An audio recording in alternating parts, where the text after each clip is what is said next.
The first speaker is probably drunk, and the second one, Nicolas Delanois, Université d'Angers. Pardon my French. Yeah, that's perfect. Classification of stable mass from a simply connected subset of R to. Yeah, thank you for the introduction. So this is I just want to be sure that it's not okay. So this is a joint work with Célestin Lagrange, and I'm going to show you an algorithm to compute an invariant of mappings from the plane to the plane. So the outline of the talk is the following. I'm going to give a general introduction, the framework, classical framework of what we call a classification.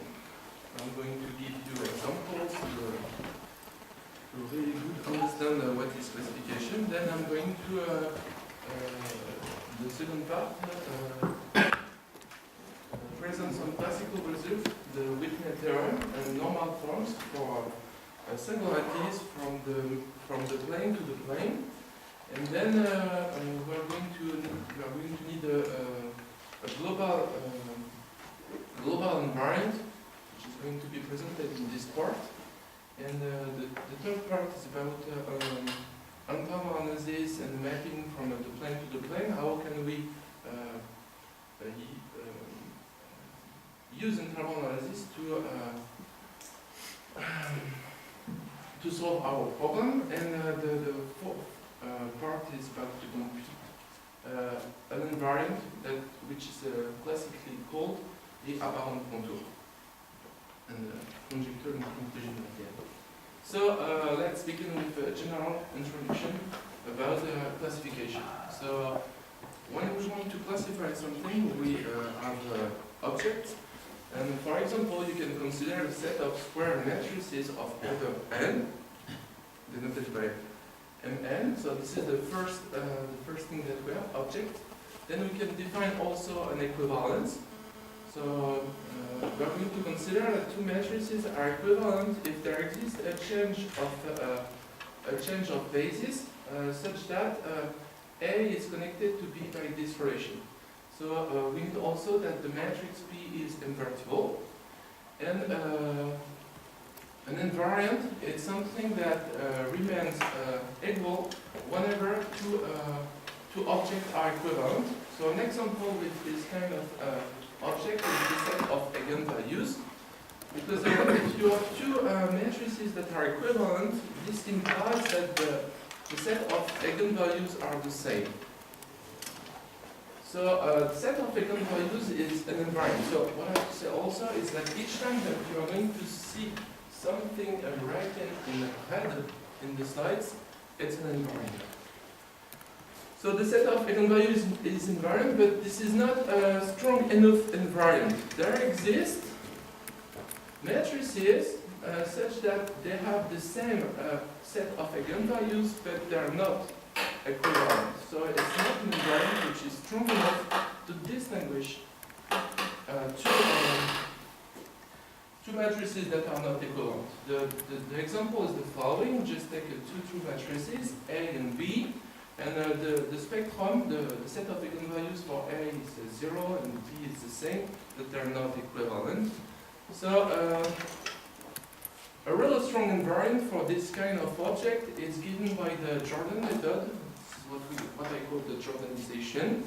And of course, if you have two matrices that are equivalent, the Jordanization of those two matrices is equal, but you can come back. The implication is also true from the right to the left, so it gives you a complete invariant to distinguish and to test equality, to test equivalence between matrices. So if I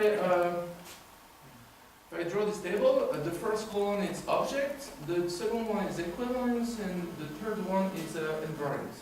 So again, in red you have invariants. So eigenvalue is the first example, Jordanization another one, a stronger one. For real bilinear forms, you can encode any real bilinear forms in symmetric matrices. And of course, the equivalence is defined by if there exist two matrices U and V, such that these matrices are orthogonal, and an invariant is the singular values. So this is just another example. And what I'm going to talk today is we have objects that are smooth map, and our equivalence relation is the following. We are going to consider that f and f prime are equivalent if there exist diffeomorphic changes of variables on the source space or on the target space, such that we have this relation. So it's quite the same thing as this one. The change of variable can be different in the target space or in the source space. The source space is here and the target space is there. So it's really close to this kind of equivalence relation. And the rest of my talk is going to give you some invariants to be able to distinguish two elements. And I hope I'm going to convince you that our invariant is strong enough to also prove the equality, the equivalence between two maps. So for the rest of the talk, most of the time I'm going to use f prime. This is not a derivative of f, this is just another map. Excuse me, Yes. how do you call the invariants such that if you have the same invariant, it implies that they are equivalent? Yeah, I did not find, we used to say a strong enough invariant. Well, strong enough. It's strong enough to Well, if you have the implication, it is a strong environment. Okay. Yeah, maybe we could call it a complete invariant or something like this, but there is no. Okay. So what we want? We want a global picture of the map which does not depend on the choice of any system of coordinate, neither on the source space or on the target space. So sorry for the configuration space or the walking space, because this is about robotics, but okay. So the definition, I recall it again here, to be sure that everybody understood. You have f prime, two maps from x to y, and the other one is x prime to y prime. And we're going to say that this map is equivalent to this map if it is possible to find a diffeomorphism. So a diffeomorphism is just something which is bijective, differentiable, and the inverse map is also differentiable on the source space or on the target space. So how this equality can be anchored with this diagram? You just say, okay, it commutes. So if I go there, it's the same as going this along this path by composition. So for the rest of the first part, I'm going to give you some examples in the one-dimensional case, so maps from R to R, to show you what kind of invariant we can find. So an example, here you have an affine map. X is mapped to 2x plus x, and the other one is here. And in this case, we can explicitly find the change of variables such that it commutes. So of course, the first one is to add 2, then you multiply by 2 the result. So you get, if you compose this, you get x plus 3, then you multiply the result by 2, you take the first line. So x squared, another examples, x squared is equivalent to this kind of formula. You can find explicit change of variable that does this. And this one is not equivalent. They are not equivalent. The first one is x squared plus 1, and the other one is affine. And this is not equivalent. I'm going to give you a proof in a few minutes. So let's speak geometrically. We have a map from R to R. Can be represented by this graph, and when we apply a change of variable on the line, which must be diffeomorphism, so you are going to reorganize the set of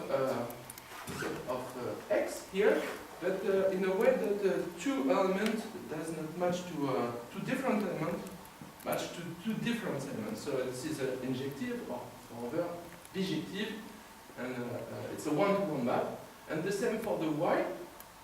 So of course, the map F is mapped to another one map F prime, but they are equivalent since I just changed the place on every element on the X and Y spaces. So what can we deduce from this graph is that the set of a singular value of F, the set where the derivative of F is equals to 0, is not avoided by this kind of change of variable. So I'm going to give you some proposition.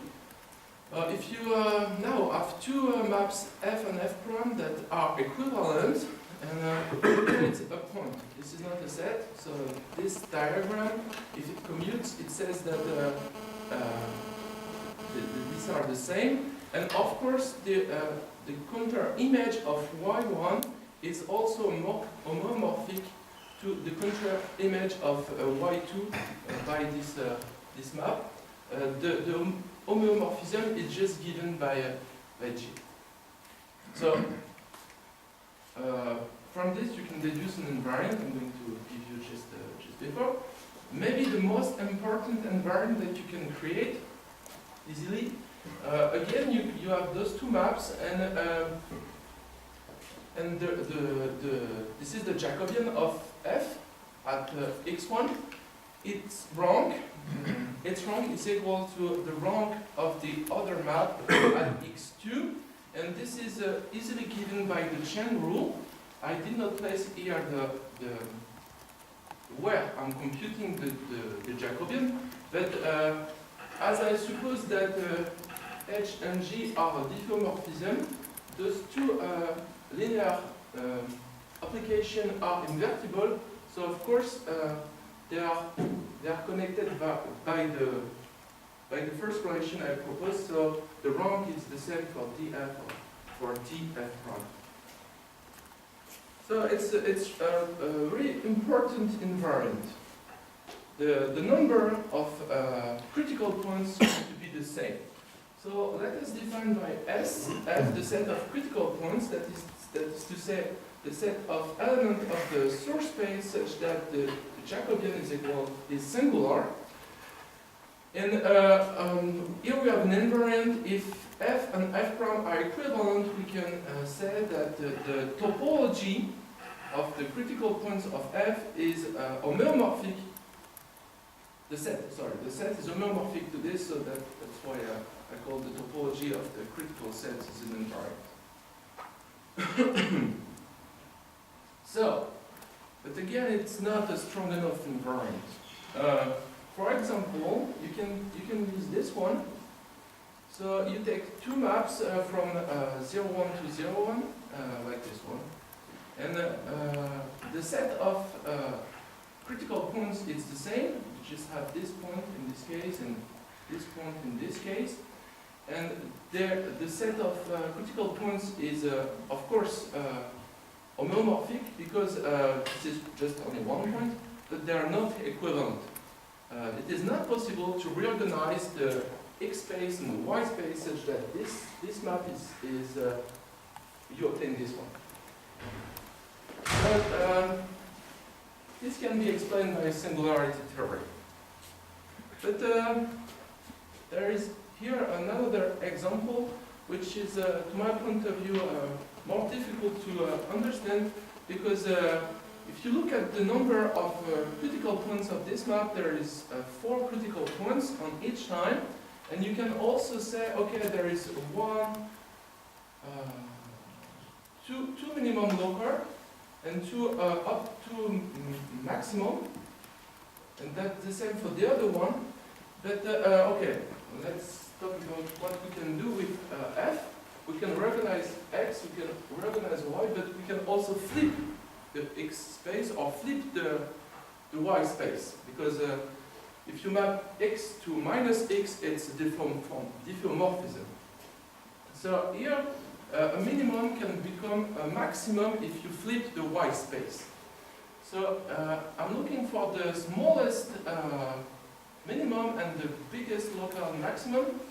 And here you can see that the smallest and the biggest are inside two other extremum, two other critical points, and in this case, the maximum of the maximums and the minimum of the minimums is on the left. So if I change f with a diffeomorphism on x or on y, this is going to stay the same. They are going to stay inside those two other critical points. So it is not possible to, those two maps are not equivalent. Did you agree with me? Yes, okay. So this is the strategy we propose to compute the first invariant. So of course, the topology of the critical points is an invariant. You can use interval analysis and formal calculus to compute the derivative of f, then to solve the equation f, the derivative of f equal to 0. It gives you those two elements. But to remember if there exist elements between a0 and a2 such that the derivative has the same value at this point, we need to store this kind of points. And the same for the other maximum here.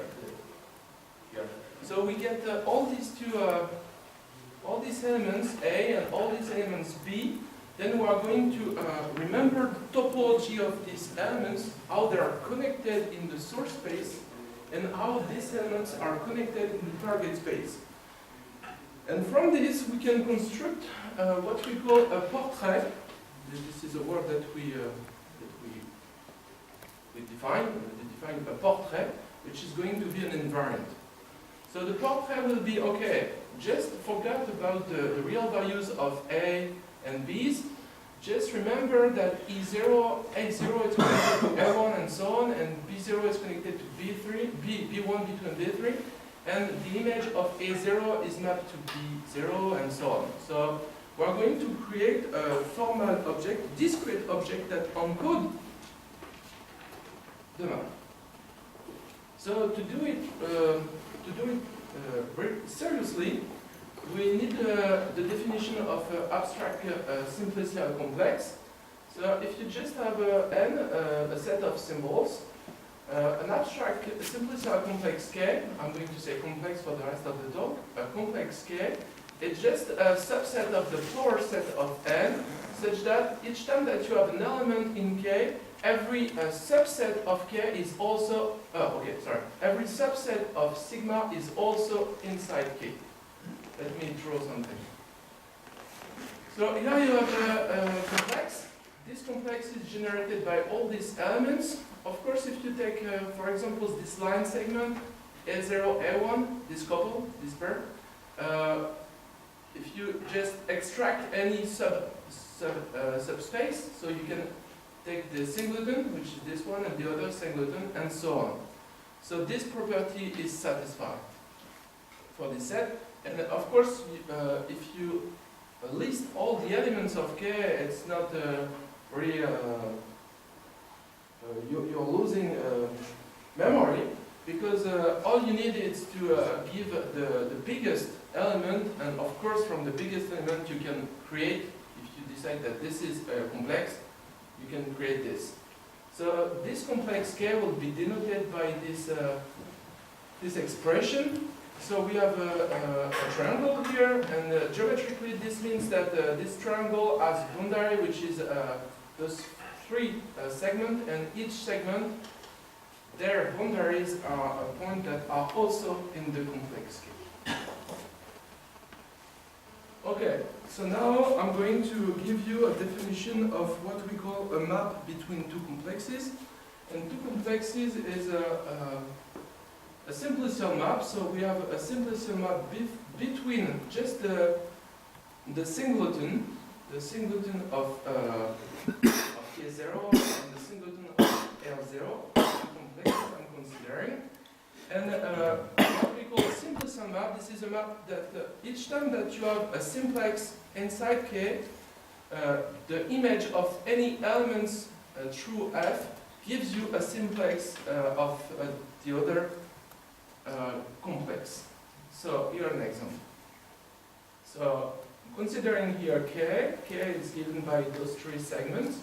and L is just given by two segments, and a simplicial map is just where each point is mapped to the other points of the second complex. So here I'm considering that E0, A1, FB2, and A3 is mapped to B1. So it's like you take this point and you here. So of course you're going to obtain something like this, and it works because each time that you take this is generated by A2 and A3, it's mapped to B1, B2, and B1, B2 belongs to the complex L. So this is what we want. Here you have something which is not a simplicial map, because I decided to, that's the same as before, A0, B0, A1, B1, A2, B2, but A3 is mapped to B0, and I did not place this segment inside the complex. This is not a simplicial map. So of course you can define simplicial map in higher dimensional complexes. Here you have complexes with two simplex, with two triangles, and it is mapped to this complex, which is composed by only one simplex. And this simplicial map fold. This is going to fold K along this line. So you just take A3 and you obtain this one. So this is what we are going to use to encode this map. This relation between the AI and the BI. So, but the thing is that I'm not able to compare a smooth map and a simplicial map, because the simplicial map is just continuous. This is not something which is differentiable. So I need a relation between two objects that are only continuous. So I define, this is not my definition, of course, you have F and F prime that are continuous map, and F and F prime are said to be topologically conjugate if there exists not now a diffeomorphism, but just an homeomorphism. This is a bijective map which is continuous in this way and the other way, such that this diagram commutes. And of course, if two smooth maps are equivalent, they are topologically conjugate. So that the zero here means just for continuity. So this is an invariant. Let F be a smooth map, and big F is a simplicial map, and we said that the big F is a portrait of the smooth map if they are topologically conjugate. So we have an example. Let's look at this map. This is x squared minus 1 defined on this interval. So you get this graph. And it is possible to create a simplicial map that maps this complex to this one, such that those two maps, this one and from x to y, they are topologically conjugate. So that's why I'm saying that this simplicial map is a portrait of this smooth map. So what I want to do now is to look at what's happening in the case where the source space is the source set is of the plane, and the target space is also the plane. So stable mapping of the plane. So first, there is a horrible theorem that says that for every closed subset of Rn, there exists a smooth real valid function such that this set is given by the contrary match of 0. So this suggests that we are not considering all cases because there's too many. We are just going to consider only stable cases. When did I begin? Actually, you ended already. What? You ended already. I mean, take it. Okay. Most of your speaker is not present. Yeah, I guess. Okay, thank you. So if you take a smooth map, a map is said to be stable if every element in the neighborhood of this map is equivalent to F. So examples, x squared is stable. So this is not rigorous because I did not define what I call the neighborhood because I did not define topology, but okay. Here we have an example. This map is stable, and this one is not stable. F0 is not stable. Because if you consider this map, which can be really close to this one, F0, this map has 3 roots, 0, epsilon, and minus epsilon, or some square, something like this. And there's 3 roots, and if you draw this map something like this, so it's increasing, decreasing, and increasing again. So of course it's not equivalent to F0, which is always increasing. Not strictly, but always is increasing. So as soon as the epsilon is different to 0, they are not equivalent, and you can choose the epsilon as you want. So this is not a stable map, and we are not going to consider not stable map. So for stable map and generic map coincide in nice dimension. So in the 2-dimensional case, it works. So the set of critical points, which I denote by SF, is a regular curve. So the set of x in the source space such that the derivative of the determinant of the Jacobian is equal to 0 gives me a regular curve. And for this regular curve, generically, Whitney proves that this is either this case or this one. Let me show you what can happen. Okay, next slide. So the first relation is something like this, and this one is this one. So I copy it there. Here you have what is it saying? It's saying that okay, you just take in red, you have the singularity curve, the place where how to understand this now? The place where the Jacobian is singular. And of course, it is singular, but as this set is a curve, the kernel is non-zero. So the kernel is in blue here, and as you can see, the tangent space to the singular curve and the kernel in blue they cross normally. So this generates the whole space. So this is what we call the fold point. So how to imagine this? You have the source space. This is the target space, and what our map is doing is something like this. It's a fold. It's not easy. Here you have this kind of thing. Before, after, and all along this line, this is what we call a fold point, and we have many fold points. We have a curve of fold point in the target space here, because it's doing something like this. So it's just a fold. But what can happen also? The tangent space to the singular curve can be equal to the kernel. So it's something strange. It's okay. This blue line gives you the direction where it folds. But sometimes you can fold along the singular curve. So this is something like. Okay, I'm going to do it easier so everybody can see it. So here, first you create a fold. So first you create a fold. Here there is a fold. Then you create another one fold over.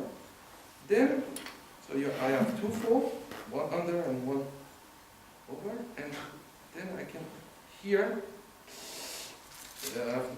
Here you have a cusp. This is where two fold curves finish. Something like this. So this is what can happen in the generic case. So this is what we have to be able to compute. As you can see, this is written in red, and as I said before, everything which is written in red is an invariant. So the number of cusp points is an invariant, and the topology of the fold point is also an invariant of a map F. So Whitney was also able to give us normal forms, and this is the expression of fold, and this is the expression, maybe the smallest expression that you can find for a cusp point. So this is technical. So now I'm going to give you the equivalent of a global invariant, the equivalent of what I've given in the one-dimensional case. So let us consider a smooth map from X to the plane, where X is just something which is a ball, a unit closed ball. So technically it's simply connected compact subset of the plane with a smooth boundary. The boundary of the source space must be smooth, and there is definition, the apparent contour of F is the image of the singular set union the boundary of our set. So in this case, here you have a curve of 4 points. In red also 4 points, and in blue 2 cusps. So A is mapped to big A, B to big B, and it's folding along this line. So this is like you take this shape and you put it on the left, and here it's exactly what I've done with my. So that's going to happen. So the topology of the apparent contour, this object is an invariant. So this is what we want to compute in the two-dimensional case. So, but yes, what's going also to happen? Okay, this point C1 and C2, one on the boundary and one on the singular curve, are mapped to the same C. The same for D1 and D2, and the 2 points on the boundary E1 and E2 are mapped to E, as long as I fall like this. And I'm going also to consider F and G because it's the intersection of the singular curve with the boundary. So we really want to compute topology of this set, and hopefully in the general case, in the generic case, we have cusp like this. We can have a fold curve from here to here, here, and here. And what can happen to, for example, the boundary can intersect the fold curve in the image. Something also can happen, the singular curve, which are different here, regular curve, they can be mapped to the same point. They can intersect. So this suggests that the topology of the apparent contour can be horrible. So also we could have something like 3 different points on the boundary that could be mapped to the same one. But this is not going to happen in the generic case. So we can say that this theorem is a kind of generalization of the Whitney theorem. The Whitney theorem tells us what's happening locally to a singularity. What kind of singularity you can find? You can find a fold or a cusp. But to compute the apparent contour, one also needs global properties about generic map. So I'm going to consider, as before, a set X, which is simple, and the boundary is smoothed, given by one equation, and a generic smooth map from this set to R2 has the following properties. So the first one, this is just Whitney. The set, the singular curve is a regular curve. Moreover, the elements of S are fold and cusp, and the set of curves is discrete. Nicolas, sorry, now you have 5 minutes, because you consumed already 2 seconds. Okay, sorry. Because I have time, so. So the first property is okay. The second one says that the third one, forget the second. The third one says that if you have three elements, 3 points on the singular curve, they do not have the same image. It is not possible to take 3 points from the generic point of view that are mapped to the same point. And if you take 2 singular points that, if they have the same image, like this, so you fold this way and you fold this way, these small parts are mapped to 2 small parts, and they cross normally. So this is not possible to have something tangential. Okay, so the same property for the boundary. 3 points in the boundary does not have the same image, and 2 points in the boundary cross normally. And if the singular curve intersects with the boundary in the target space, it is not possible that this point where the intersection occurs is a cusp. So this is for generic map. This is a 4 point. Okay, and so on. So here we have all the case that we need to consider. Whitney theorem, intersection of 4 curves, intersection of boundary, the intersection of the 4 curve and the boundary, and this is a special case. So, okay, I'm just going to give this. Yes, I'm just going to give this one. This is a technical results. It says, okay, we want to find cusp point and how to use interval analysis to find a cusp point.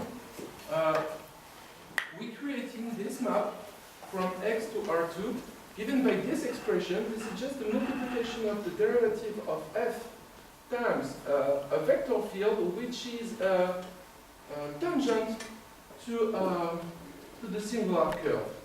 So when I began to work on this, I was saying, okay, I have I have a lot of singularity here, and singularity is not welcome with interval analysis. But if you create this map, the theorem says that when c is equal to 0, this is exactly where the cusps are. So we have a map from R2 to R2, and if we use interval Newton method to solve, to find the 0 of c, this gives us the existence and uniqueness of cusp point. So, okay, this is technical also about how do we find and decompose R2 times R2 to find the intersection of 2 4 curves. Okay, let me test it. Technical also. Yes. So this is our algorithm. So at the beginning we just have an expression f, we just have a map f, and we want to compute this topology of this. So what we do is just first find the cusp, then find the intersection of any elements. For example, this one intersects on the boundary, intersect this whole point in target space. So we decompose our source space such that we can control the topology of the source, the topology of the singular set, and such that on each element there is at most interesting point. So then, from this paving, we can create a matrix, an incidence matrix that encodes the relation between elements, between the blue points. So for example, A is connected to C1, I can see it here. A is connected to E9, okay, E9, and you can use this, it's connected to C1 here. A is connected to C1 through this line E9. And as soon as I know that this point A is mapped only to this point A, I'm just going to copy this line. But maybe this one, C1 and C2, these 2 points are mapped to C. So I have 2 lines here, 2 lines, and I'm going to quotient this graph in order to forget 2 points that are mapped to the same. So every time that you have a small letter here, you can replace it by a big letter here. It gives you an incidence matrix that encodes the topology of the image of this set, that this is what we call the apparent contour. So this is the output of our algorithm. This is a graph which is homomorphic to the apparent contour, which is an invariant. So, 1 minute more? Out of time. Okay, I'm out of time. So maybe I'm going to just give this conjecture on the last slide. So thank you for your attention. The source code is available on my webpage and the paper also. Okay. Thank you very much. Anybody, any question? So in higher dimensional, the problem is totally different, or Yes, in a higher dimensional case, we don't have the Whitney theorem. There exists a classification for singularity. There exists also nice dimension. This is dimensions for which it is possible to confuse about stable maps and generic map. So this is not really an answer, but it can be. What is a nice dimension? A nice dimension, it's a dimension where generic map coincide to stable map. There exist horrible dimensions where the stable property is not equivalent to generic property. So the two-dimensional case, maybe a good. It was okay. Of course, I tried to begin with a small dimension. So the one dimension I did not do it in the computer, but for the second dimension I tried, and it was easy to find the local invariant, but the global invariant was harder to find. And maybe I must say something more. If your map is from Rn to R, the Morse theory gives you a lot of invariant.